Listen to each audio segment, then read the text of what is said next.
디모데후서 4장 10절에서 11절 말씀입니다.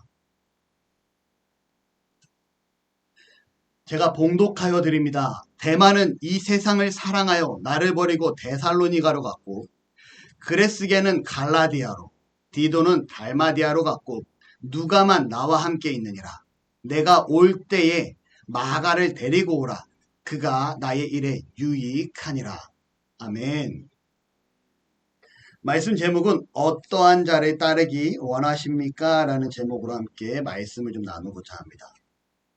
오늘 말씀은요, 지난 금요 기도회 때 드렸던 말씀의 확장판이다 라고 좀 생각하면 될 것 같습니다.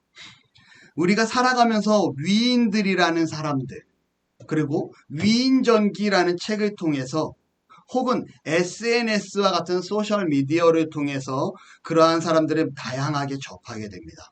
그리고 그러한 사람들을 접하게 될 때 우리는 당연히 그들의 모습을 본받고자 노력하게 되죠.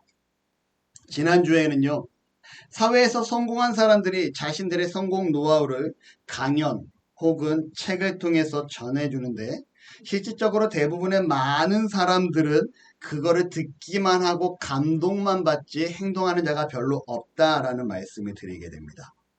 여러분, 지난주에 우리 교회의 말씀, 행동하는 자가 별로 없다. 그렇기에 우리는 하나님의 말씀 안에 어떠한 자가 되어야 되는가? 행동하는 자, 하나님과 함께하는 자가 될 때 우리는 모든 것을 누릴 수 있습니다. 라는 말씀을 전해드리게 되죠. 성공의 비결은요, 하나님과 함께할 때 우리가 성공하게 되는 은혜가 있을 줄로 믿습니다. 아멘. 앞에서 제가 위인이라는 사람들을 본받고자 노력하는데, 여러분들은 어떠한 사람이 되고 싶습니까? 제가 오늘 세 사람의 인물을 가지고 함께 말씀을 좀 나누어 보고자 합니다. 우선은 구약의 인물 요셉에 대해서 말씀을 볼 거고요. 그 이후에는 신약의 전도자 마가에 대해서 말씀을 볼 거고요. 그리고 또 전도자였던 데마에 대해서 함께 말씀을 잠시 나누고자 합니다. 여러분, 요셉을 너무나 잘 아실 것 같아요. 여러분, 요셉 하면 무엇이 떠오를까요? 여러분, 다음 주 달란트 잔치입니다. 달란트 많이 받으셔야 됩니다. 요셉 하면 무엇이 떠오르죠? 성주? 아, 되게 중요한 키포인트입니다. 맞아요. 성경에 유일하게, 뭐라고요? 유일하게 죄에 대해서 기록되지 않은 사람은 요셉밖에 없습니다. 우리가 알고 있는 수많은 사람들, 성군이라는 다윗조차 그의 죄가 낱낱이 기록되죠. 히스기야 왕이 자신의 병이 나았음에도 하나님 앞에 범죄하는 장면이 기록됩니다. 수많은 성경의 인물들이 자신의 죄가 기록됨에도 불구하고 단 한 사람만 기록되지 않는데 그 자가 누구냐? 요셉이다 라고 말씀드릴 수 있을 것 같아요. 성주 3달란트 줍니다. 요셉이 아버지의 사랑을 특별히 받고 그의 형들에 의해 팔리게 됩니다. 그리고 그 팔림을 통하여 보디발 장군의 집에 다시금 또 팔려가게 되죠. 그리고 보디발 장군의 집에서 그 집안을 관리하는 자로 생활을 하다가 그 보디발 장군 아내의 유혹으로 인하여 그가 감옥에 갇히게 됩니다. 감옥에 갇혀있을 때 떡 맡은 관원장과 술 맡은 관원장의 꿈을 해몽함을 통하여 그의 해몽대로 술 맡은 관원장이 복직되지만 요셉과 약속했던 기억은 깜깜이 잊은 채 2년이라는 시간이 흘러가게 되죠. 그리고 그가 시간이 더욱 흘러 어떻게 됩니까? 바로 왕의 꿈을 해몽함을 통해 그의 지혜가 만방에 선포되어지게 되고 그가 애굽의 총리가 되어지는 바로 바로 왕의 권력에 버금가는 권력자가 되어지는 하나님의 일하심을 보게 되었다라는 내용을 우리가 지난 시간들의 말씀들을 통하여 혹은 이야기를 통하여 요셉의 일화를 알 수 있을 것 같습니다.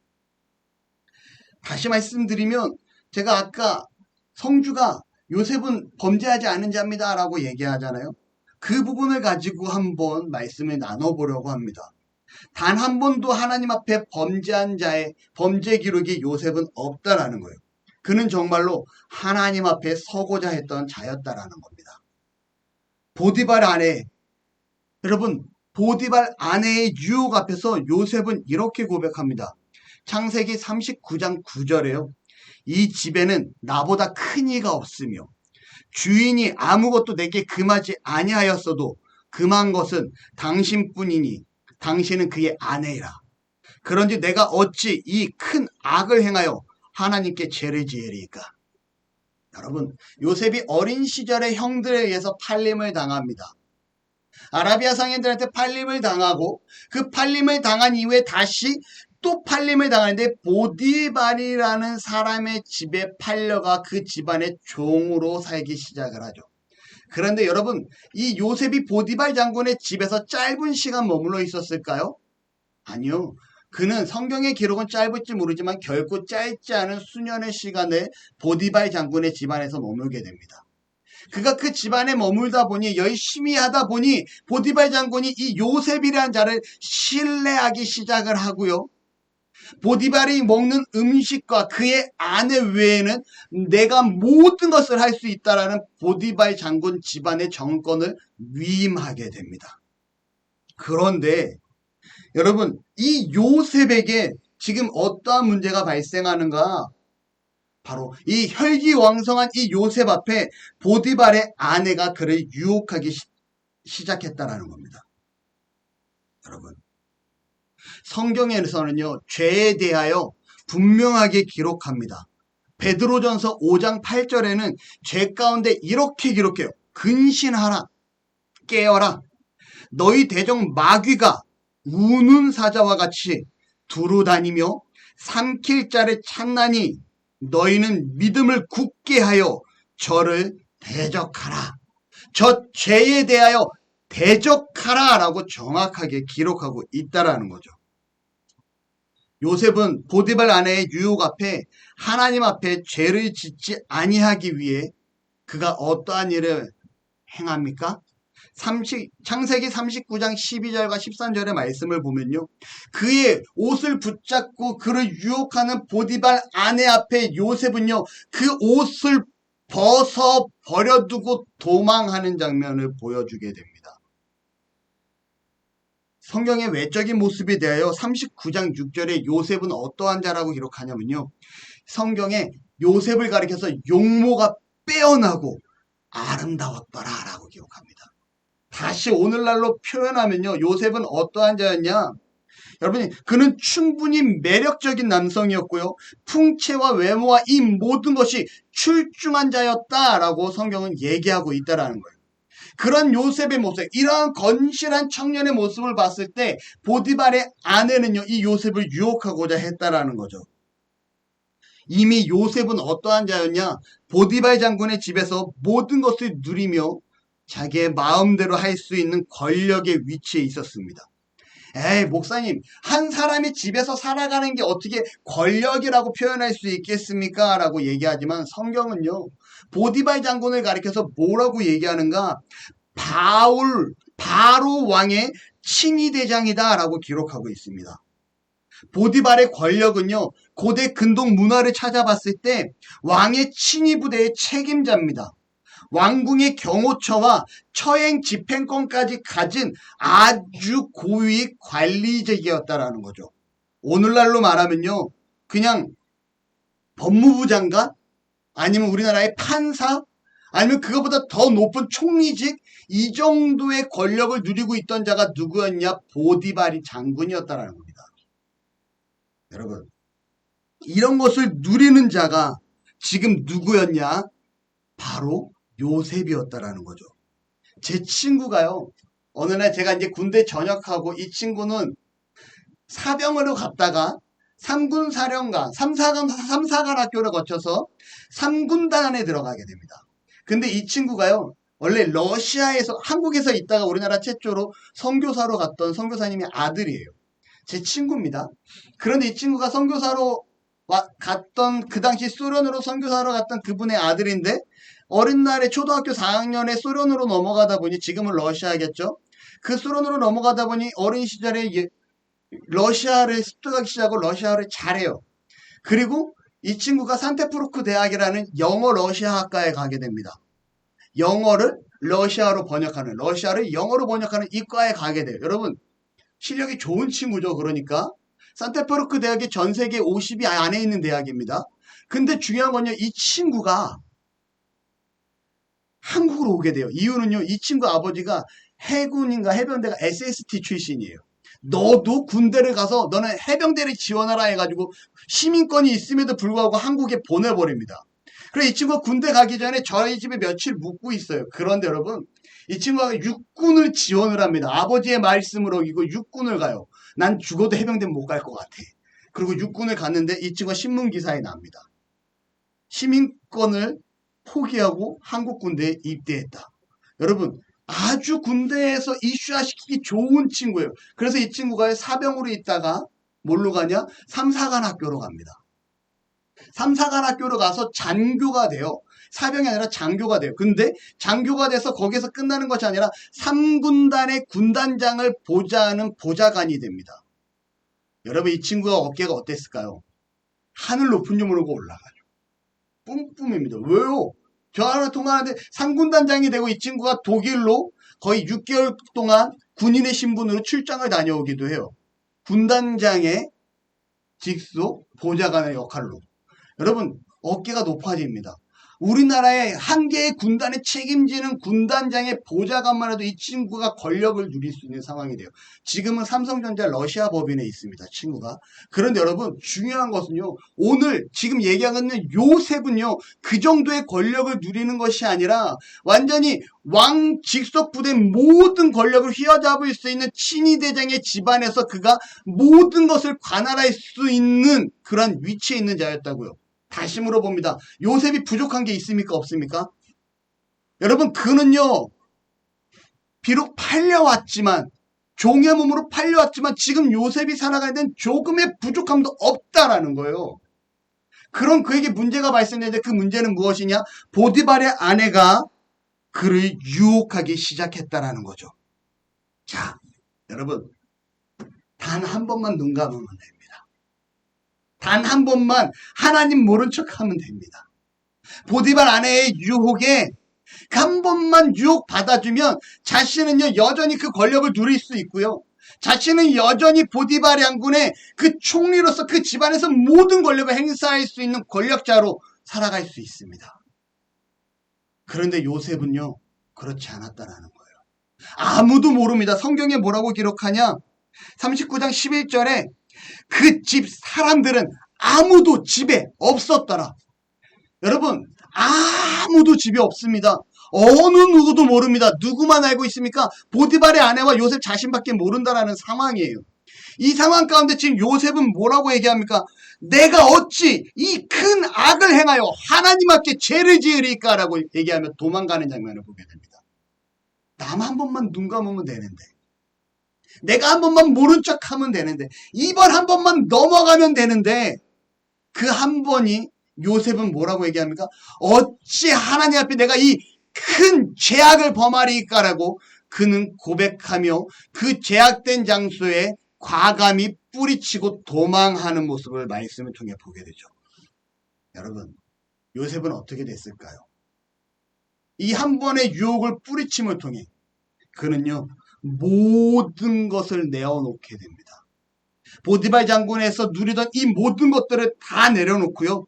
보디발 장군의 그 아내의 모함으로 인해 거짓 증언으로 인해 그는요 바로 왕의 죄수들을 가두는 감옥에 갇히게 됩니다. 이 표현이 보디발이 얼마나 능력이 있던 사람인지 가르쳐주는 거예요. 아무나 들어가는 감옥이 아니라 왕의 죄수들, 왕이 직접 관리하는 죄수들을 집어넣는 그 감옥에 누굴 집어넣었다고요? 요셉을 넣었다고요. 우리가 알고 있는 일반적인 지하 감옥이 아니라 왕의 죄수들만 가두는 그 감옥에 보디발이 요셉을 집어넣었습니다. 그만큼 보디발의 권력은 정점에 있던 자였다라는 거예요. 요셉이요.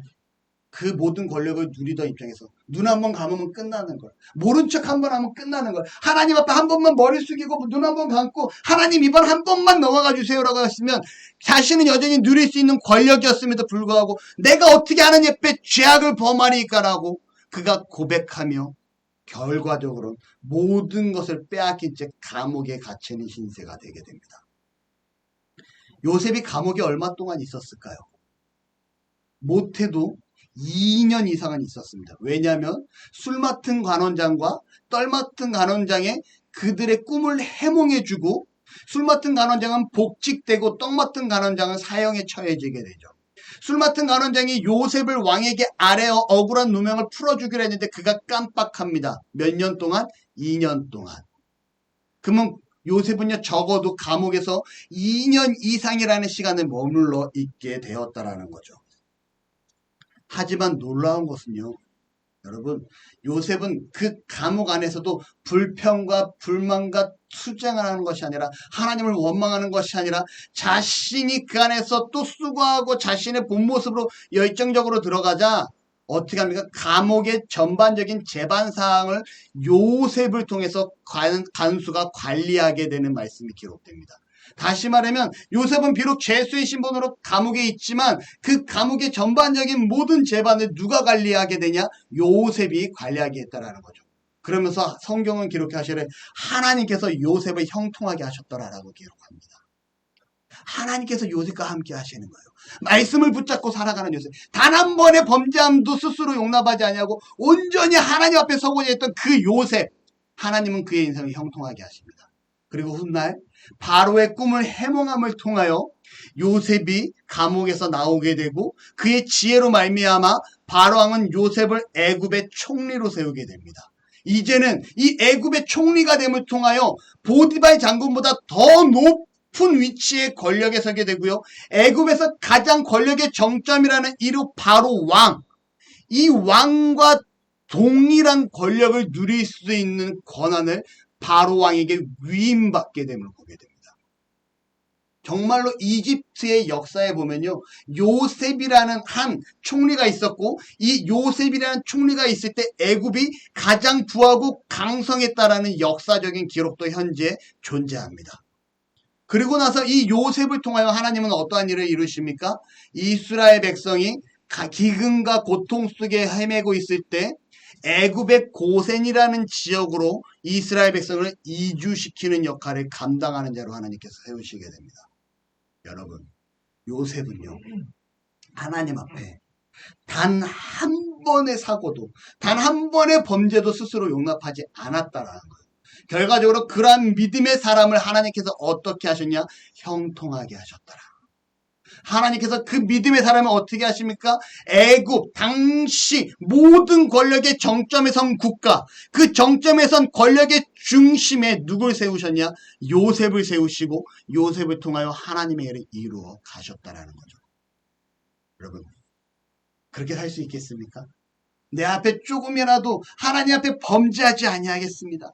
내가 정말 하나님을 위한 일이라면 조금이라도 내 눈을 가리고 내 길을 막고 이러지 아니하겠습니다. 할 수 있을까요? 우리가 이런 삶을 살았으면 너무나 좋을 것 같습니다. 후대에 요셉이 태어났다. 후대에 사도 바울과 같은 자가 다시금 우리 시대에 나왔다라는 칭함을 받지 않을까 생각됩니다. 두 번째 인물은요, 마가입니다. 여러분, 마가 하면 생각나는 게 뭐가 있을까요? 주원아, 뭐라고? 다락방. 맞아요. 그 다락방의 주인이 누구냐? 마가입니다. 마가의 다락방의 주인이 마가예요. 또 마가 하면 무엇이 생각날까요? 없습니까? 여러분, 마가복음 있잖아요. 마가복음을 누가 기록합니까? 제가 지금 묻고 있는 이 마가가 기록합니다. 여러분, 마가는요, 바울과 함께 전도 여행을 떠났던 자였고요. 마가는요, 더욱이 나아가 바나바의 조카였습니다. 기본적으로 마가의 집안은 구브로 지역 출신으로서요. 여러분, 이 구브로 지역이 왜 중요하냐면요, 북쪽으로는요, 튀르키예 터키가 있습니다. 그리고 남쪽으로는요, 이집트가 있어요. 그리고 동쪽으로는 팔레스타인 지역이 있고요. 서쪽으로는 그리스가 있습니다. 다시 말하면 이 구브로 요 한 지역만 머물게 되면 동서남북 전 세계를 아우르는 국가를 어디든지 갈 수 있는 아주 요충지였다라는 겁니다. 이 구브로 지역 출신으로서 이 국제적인 고리가 활성했던 지역이었고 교육이 발전되고 상업이 발달된 문화가 아주 발달된 지역에서 태어난 그는 아주 부유한 집안의 자녀였습니다. 그런 그가 예루살렘에 오게 되고요. 누구를 만나게 됩니까? 예수님을 만나게 되었다라는 거죠. 여러분 알고 있는 것처럼 마가의 집에서 마가의 다락방이라고 표현하는데 이 마가의 집에서 어떠한 일이 일어났습니까? 성령이 임합니다. 또 뭐 어떤 일이 있죠? 그곳에서? 우리가 너무나 알고 있지만 구체적으로 접목시키지 못하는 거예요. 예수님이 십자가에 못 박히시기 전 제자들과 최후의 만찬을 즐깁니다. 그리고 나를 기념하라고 떡과 잔을 나누시게 되죠. 이 최후의 만찬의 장소가 어디냐? 바로 마가의 집이었다라는 거예요. 두 번째로 예수님께서 오직 성령이 너에게 임하시면 너희가 권능을 받고 예루살렘과 온 유대와 사마리아와 땅끝까지 내 증인이 되어라 라고 하나님께서 말씀하십니다. 예수님께서 이때 예수의 제자들과 120명이나 되는 사람들이 마가의 다락방에 모여 함께 말씀을 나누고 있을 때 주의 성령이 임하시기 시작을 합니다. 어디에서 성령이 임합니까? 마가의 다락방. 여러분 더욱이 나아가 이 마가의 다락방에서 무엇이 시작되냐? 예루살렘, 정말 신약 시대의 최초의 교회인 예루살렘 교회가 마가의 다락방에서 시작되기 시작을 해요. 여러분 신약의 역사에 있어서 마가는 빼내야 빼낼 수 없는 아주 중요한 위치를 잡고 있는 하나님의 사람이었습니다. 그런데 여러분 이 마가가 완벽한 사람이었을까요? 그렇지 않았다라는 거예요. 우선은 마가의 삼촌에 대해 좀 알아볼 필요가 있습니다. 여러분 사도 바울은 원래 그의 이름이 뭐였다고요? 사울. 이 사울은 무엇하던 자였습니까? 예수님을 믿던 자를 잡아서 감옥에 가두거나 핍박하던 자였어요. 다메섹으로 예수님 믿는 자를 잡아 가두기 위해 가는 길에 사울이 다메섹 도상에서 예수님을 만나고 네 시우니까 나는 네가 핍박하는 예수니라 그 말씀을 듣고 그가 회복하고 깨닫게 됩니다. 아, 살아계신 예수님이셨구나. 부활하신 예수님이구나. 그리고 그가 눈이 안 보이게 되고 아나니아 집사를 통하여 하나님께서 사울을 안수하게 하시고 사울의 눈이 뜨어지게 됩니다. 그리고 사울은 눈이 띄어지고 나서 바로 전도 사역을 시작하냐? 아니요. 아라비아 사막으로 건너가기 시작을 해요. 그곳에서 기도함을 통하여 하나님으로부터 따로 훈련받기 시작을 합니다. 그리고 아라비아 사막으로 건너갔던 사울이 다시금 어디로 오는가? 다메섹 지역으로 돌아오게 되고요. 예수님을 만났던 그 땅으로 돌아오고 거기에서부터 무엇을 하기 시작하냐면 처음에 갔을 때는 예수님 믿는 자를 핍박하기 시작했지만 이제는 예수님 믿는 자들에게 복음을 전하는, 믿지 아니하는 자들에게 복음을 전하는 그런 복음을 전하는 전도자로 삶을 살게 됩니다. 그리고 그러한 그를 누가 바라보냐? 마가의 삼촌이었던 바나바가 지켜보게 되죠. 훗날 바나바와 바울이 예루살렘 교회로 올라오게 됩니다. 여러분 예루살렘 교회에 있던 예수님의 12 제자들을 사도라고 하고요. 이 사도들이 베드로를 이 바울을 보았을 때 어땠을까요? 야, 네가 개가천선했구나. 네가 정말 다른 모습을 갖추게 되었구나. 네가 정말 새로운 사람이 되었구나 라고 얘기했을까요? 아니요. 나는 저를 믿을 수 없다. 불과 얼마 전까지만 해도 예수 믿던 자를 핍박하던 자였고 스데반 집사가 순교하는 데 있어 앞장서던 자가 아니었느냐. 예수님의 제자들조차도 사도들조차도 바울을 신뢰하지 않습니다. 이때 바울을 신뢰하도록 도와준 자가 누구냐면 바나바예요. 내가 지켜보니 다메섹에서 바울을 지켜보니 그는 실로 변화되었고 그는 예수 그리스도 안에서 거듭난 자가 맞습니다. 바나바가 내가 바라보니 바울은 정말 하나님 앞에 선교자로 복음 전도자로 세우심을 받은 자가 맞습니다라고 중재하는 중재의 역할을 합니다. 이 일을 통하여 예수님의 제자들이 바울 또한 사도로 인정하게 되죠. 자, 이제 사도 바울은요, 이방인의 전도자로서 복음 사역을 시작하는데 우선 소아시아 지역부터 복음 사역에 스타트를 하기 시작을 합니다. 이 복음을 전하기 시작할 때 누구랑 함께 했을까요? 어렵죠? 괜찮습니다. 여러분, 바나바와 함께, 바울과 함께 해와서 그들에게 바울을 중재했던 바나바와 함께 복음 사역을 시작하기 시작을 해요. 그런데 복음 사역을 하다 예루살렘 지역에 들어오게 되고 그 예루살렘 지역에 왔을 때 또 한 명의 복음의 사역의 동역자를 데려오게 되는데 누굴 데려오냐? 마가를 데려오게 됩니다. 자, 이제 복음 전도에 있어서 바나바와 바울과 마가가 함께 복음을 전하기 시작을 합니다. 여러분, 열심히 복음 사역을 위해서 1차 세계 전도로 다니는 가운데 밤빌리아라는 지역에 도착해서 마가가 돌연히 도망갑니다. 여러분, 마가가 왜 도망갔을까요? 본인은 생각했을 것 같아요. 나는 그래도 신실한 사람이었는데, 나는 그래도 복음을 붙잡고 살아가던 사람이었는데, 나는 예수님을 믿는 사람이었는데, 나도 이 전도여행에 함께 할 수 있을 것 같아라고 자긍심과 자부심이 있었는데, 같이 전도여행을 다니다 보니 이 복음 전도라는 것이 너무나 힘들고 어려운 거예요. 쉽지 않습니다. 때로는 마을에서 추방을 당하기도 하고요. 때로는 감옥에 갇히기도 하고요. 때로는 정말 매를 맞기도 하고요. 때로는 모함을 듣기도 하는, 아니 하나님의 복음을 전하는 것이 왜 이렇게 힘들고 지치기만 하는데 라고 그가 하나님의 품을 떠나 도망가기 시작했다라는 거죠. 여러분, 이 일을 통하여 사도 바울은요 상당히 화가 많이 나게 됩니다. 여러분, 일을 계획하는 수장은요 중간에 누가 한 사람 빠지게 되면 엄청난 애로사항과 골치 아픔이 발생돼요.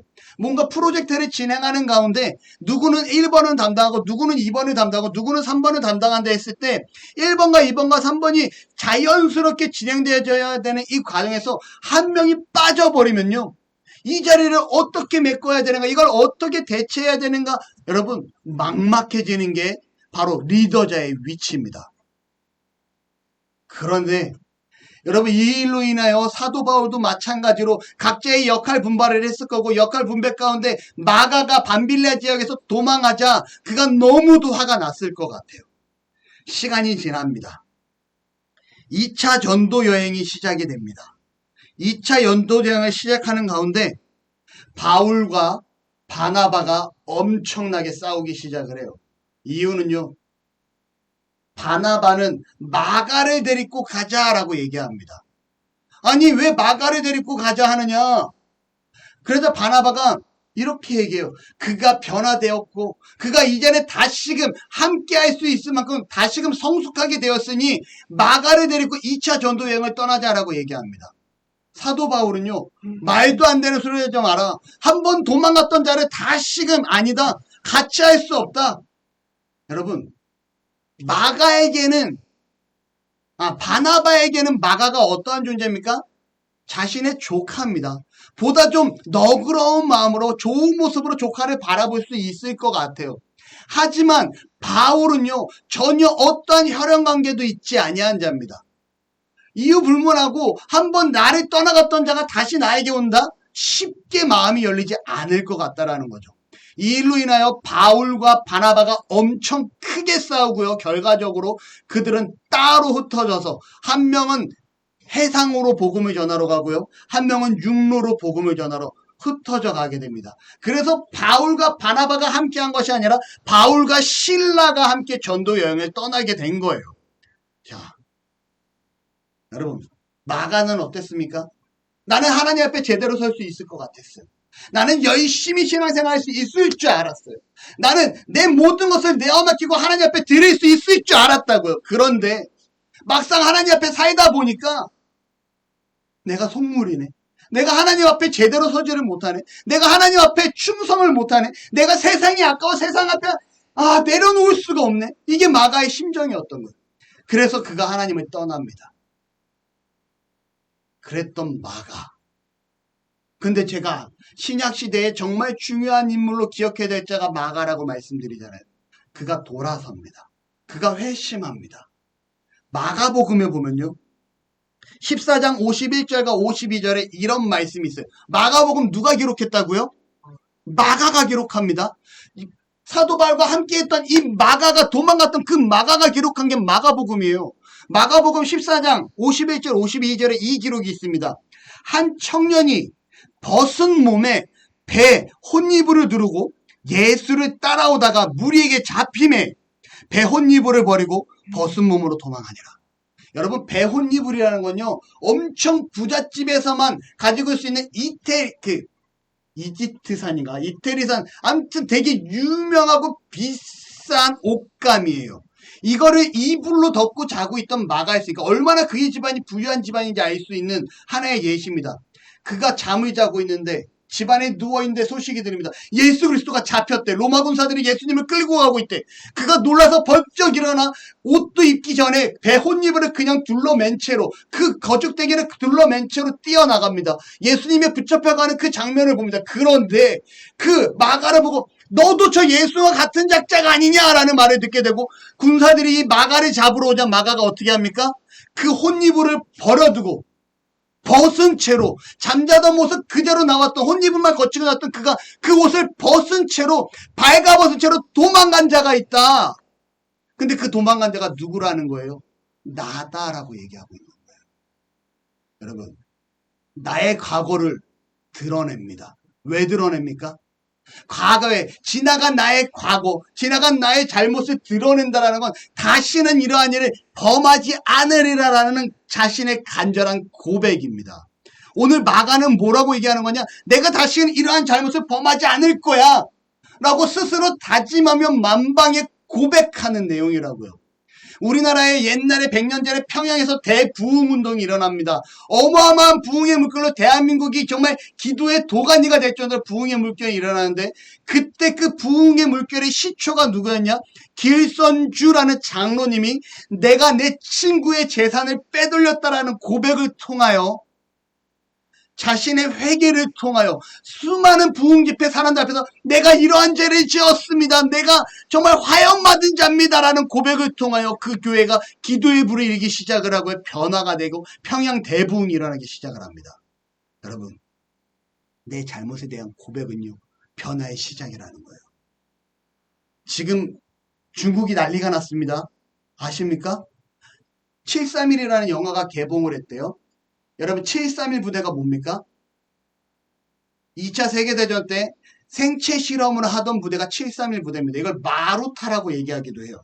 자, 여러분, 이 731 부대에 대한 고증을요, 중국의 한 감독이요, 10년 넘게 자료를 찾고 검증하고 고증하여 영화로 개봉을 하려 하는데, 일본의 반대로 개봉을 못했다가 요번에 개봉을 합니다. 개봉 하루 만에요, 중국 사람 2억 명이 봤대요. 말이 되나요? 우리나라는 100만 명만 봐도 어마어마한 영화다 막 이러는 얘기인데, 하루 만에 2억 명이 봤고요. 중국에 있는 영화관의 98%가요 이 731이라는 영화를 개봉하고 있다라고 합니다. 이 일을 통하여 지금 북한 내에 있는 일본인들은요, 출입 통제된 상황이고요. 일본 영사관 자체에서 외부로 나뉘지 말아라라고 지금 권고사항이 이루어졌고, 일본 내 초등학교, 중국 내에 있는 일본 초등학교와 학교들은요, 휴교령이 내어졌습니다. 왜요?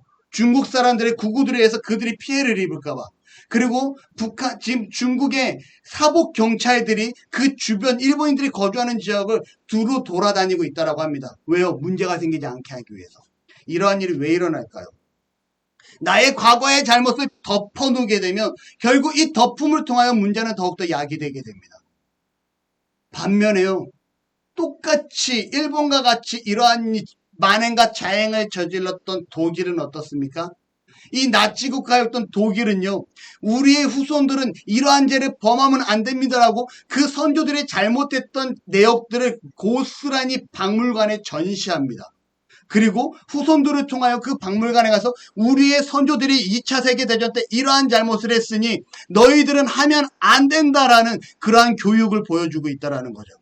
여러분, 과거의 반성과 반성하지 않는 자의 결말은 다르다라는 거예요. 그런데 오늘 말씀해 보니까 마가는 과거의 지난날에 자신의 과거를 반성하고 있습니다. 그는 돌이킵니다. 예수님을 버리고 도망했던 자신의 과거. 사도 바울과 함께 복음을 전하며 나아갔다가 그 또한 내가 힘들고 버겁다고 도망쳤던 자신의 과거를 회개하고 있다는 거죠. 놀라운 사실은요, 여러분, 성경은 어떻게 기록하는가? 디모데후서 4장 11절. 누가만 나와 함께 있느라. 지금 로마 감옥에서 지금 사도 바울이 갇혀 있는 상황입니다. 이 로마 감옥에 갇혀 있는데 누가만 나와 함께 있느니라. 누가도 함께 갇혀 있다라는 내용이에요. 그런데 뭐라고 얘기합니까? 내가 올 때에 마가를 데리고 오라. 그가 나의 일을 유익하니라. 3차 전도 여행을 마치고 로마 감옥에 갇힌 이 사도 바울이 하는 얘기가요. 시간이 흘러서 마가를 데리고 와. 마가가 나한테 유익해. 내가 마가의 도움이 필요해라고 마가를 찾는 사도 바울의 모습을 보여줍니다. 2차 세계 전도 여행을 떠날 때, 2차 전도 여행 때 내가 마가를 왜 데려가야 되는데라고 바나바와 싸웠던 그가 지금 죽음 전에는요, 마가를 기다리고 마가를 찾는 모습이 보여져요. 무엇입니까? 마가가 그 사이에 내가 잘못했음을 드러내고 자신의 실수를 드러내고 자신이 회복되었음을 드러내고 자식은 하나님 앞에 온전히 서겠다는 다짐이 그 앞에 온전히 비춰지자 이제 다시금 말년에 대해서는 어떻게 사도 바울과 함께하는 마가의 모습을 볼 수 있다는 겁니다. 두 번째로는요, 여러분 베드로전서에 5장 13절에 이렇게 기록합니다. 잘 들으세요. 택하심을 함께 받은 바벨론에 있는 교회가 너희에게 문안하고 내 아들 마가도 그리하느니라. 여러분 지금 베드로가 뭐라고 얘기합니까? 내 아들 마가라고 얘기합니다. 다시금 하나님 앞에 돌아온 마가. 그리고 사도 바울을 돕다가 사도 바울이 순교하자 이제는 누구를 돕기 시작을 합니까? 사도 베드로를 도와 열심히 복음 사역에 최선을 다하기 시작합니다. 그러자 베드로는 그 마가를 가리켜 내 아들이다 라고 성경은 기록하고 있다는 거죠. 여러분 마가의 결론은 어떻습니까? 그는요 비록 하나님을 떠났었지만 회개하고 돌이켜 다시금 하나님의 말씀 안에 온전히 붙잡힌 바 된 인생을 살기 위해 나머지 인생을 드렸다라는 거예요. 그가 하나님의 사람으로서 온전히 살아가는 자가 됩니다. 여러분 요셉과 같은 삶을 살기를 원하지만 우리가 부족하여 그렇지 못할 때도 많이 있다라는 거예요. 그렇다면 우리에겐 누가 희망이 되는가? 마가를 볼 때 우리는 희망이 됩니다. 비록 내가 지금은 부족하고 비록 내가 지금은 연약할지라도 그래도 마가를 보니 희망이 있구나. 내가 다시금 하나님 앞에 돌아올 수 있구나. 회복할 수 있구나 라고 깨닫게 된다는 거죠. 마지막으로 데마에 대해서 짧게 보고자 합니다. 골로새서 4장 14절에 보면요. 골로새 교회에다가 사도 바울이 하는 편지의 내용입니다. 사랑을 받는 의사 누가와 또 데마가 너희에게 문안하느니라. 여러분 지금 로마에서요. 누가 함께 있는가요? 여러분 누가와 함께 데마도 함께 있음을 보게 됩니다. 믿음의 동역자로 함께하고 있는 거예요. 빌레몬서 1장 24절에 빌레몬에게 오네시모가 도망가는데 그의 종 도망간 오네시모를 좀 용서하고 위로하라라는 내용으로 빌레몬에게 편지를 쓴 서신서입니다. 빌레몬서 1장 24절의 내용에 보니까요. 또한 나의 동역자 마가, 여기에 누가 나온다고요? 마가가 등장을 하잖아요. 이미 이때는 마가가 사도 바울과 동역하고 다시 합세한 상황입니다. 나의 동역자 마가 그리고 아리스다고 데마, 누가가 함께 문안하느니라 라고 얘기합니다. 여러분 여기에 누가 또 있습니까? 데마가 있습니다. 여러분 바울과 함께 복음사역에 열심을 내고 최선을 다했던 데마예요. 그런데 4장 10절 말씀 같이 한번 읽습니다. 시작. 데마는 이 세상을 사랑하여 나를 버리고 데살로니가로 갔고. 여러분 데마가 어디로 갔답니까? 세상으로 갔다라고 얘기합니다. 여러분 데마는요 어떻게 보면 참 충격적이에요. 그의 결말은 참 저를 괴롭게 만듭니다. 아니 여지껏 힘들어서 바울과 동행했고 바울같이 감옥에도 갇혔던 그가 왜 세상을 사랑하여 나아갔는가? 더 충격적인 건요. 이 세상을이라는 표현을 원어적인 해석을 보면 하나님을 반대하는 자, 하나님을 떠난 자 이런 의미를 가지고 있다라는 거예요. 여러분 데마가 완전히 하나님으로부터 돌아선 모습을 성경은 기록합니다. 그러니 지금 사도 바울이 아픈 가슴을 부여잡고 데마는 사랑하여 세상을 사랑하여 떠나갔다라고 기록합니다. 이게 데마의 결론이에요. 여러분 내 힘을 가지고 하나님 앞에 열정을 다한다? 어느 정도는 가능할 것 같아요. 내 능력을 가지고 하나님 앞에 열심을 낸다? 가능할 것 같습니다. 내 의지를 가지고 하나님 앞에 열정적으로 나아간다? 가능하겠죠. 어느 선까지는. 하지만 하나님 나라의 일은요, 내 힘과 의지와 능력과 내 모든 것으로 감당할 수 있는 일이 아니라고요. 내가 하나님의 일을 감당하기 위해서는요, 내가 드러나서는 절대 아무것도 할 수 없다고요. 하나님의 일을 감당하기 위해서는 누가 드러나야 됩니까? 하나님이 드러나야 됩니다. 내게 능력 주시는 자 안에서 내가 모든 것을 할 수 있느니라. 여러분, 하나님 앞에 이 일을 감당하기 위해서는요, 사도 바울도 그랬고요, 요셉도 그랬고요, 다시금 돌아온 마가도 그랬고요, 하나님의 능력을 힘입어 나아갔던 자이기 때문에 그가 끝까지 하나님을 붙잡고 하나님의 영광을 위하여 나아갈 수 있었다라는 거예요. 대만은 어떻게 됩니까? 하나님의 영광을 위하여 나아간 것이 아니라 나의 유익과 만족을 위해 나아간 것 같습니다. 겉보기에는 하나님 앞에 주여, 하나님이요, 하나님을 예배합니다라고 겉보기에는 위선적으로 나아갈지 모르겠지만 끝까지 인간의 모습으로 나아갈 땐 결론까지는 나아갈 수 없다고요. 다시 말씀드립니다. 하나님을 붙잡고 나아갈 때, 우리가 그러한 사람이 되어질 때 우리가 이 땅 가운데 승리하는 인생이 되어질 줄 믿습니다. 여러분,